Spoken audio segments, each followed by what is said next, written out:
ഓം ശ്രീ ഗുരുഭ്യോ നമ. വിജനമായ കുന്നുംപുറത്തു നിന്നും അയാൾക്ക് കോർക്കിട്ട് ഒരു കുപ്പി കിട്ടി. അയാൾ അത് തുറന്നു. പുറത്തു വന്നത് ഒരു ഭൂതം.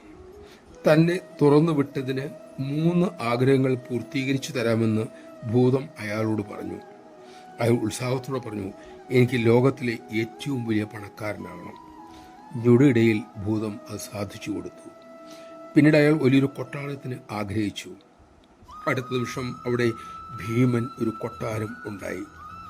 പിന്നീട് അയാൾ പറഞ്ഞു, ലോകത്തിലുള്ള എല്ലാ സുന്ദരിമാരും എന്നെ ഇഷ്ടപ്പെടണം. ഒരു നിമിഷം ഭൂതം ഒന്ന് ആലോചിച്ചു.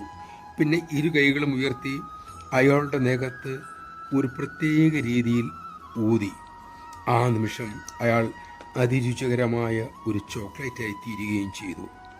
ഇക്കഥ പറഞ്ഞിട്ട് അമ്മ പറഞ്ഞു, മക്കളെ, ഇതാണ് അത്യാഗ്രഹത്തിൻ്റെ അവസാനം. കിട്ടിയത് പോകും, സ്വയം നശിക്കുകയും ചെയ്യും. അതുകൊണ്ട് ആഗ്രഹങ്ങളെ ആവശ്യമോ അനാവശ്യമോ എന്ന് വിവേകത്തോടെ ചിന്തിച്ച് തിരിച്ചറിയണം. അതനുസരിച്ച് ജീവിക്കണം. നമഃശിവായ.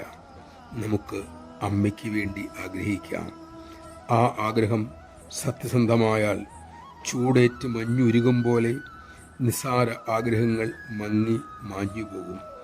അതിനായി അമ്മ നമ്മെ അനുഗ്രഹിക്കട്ടെ.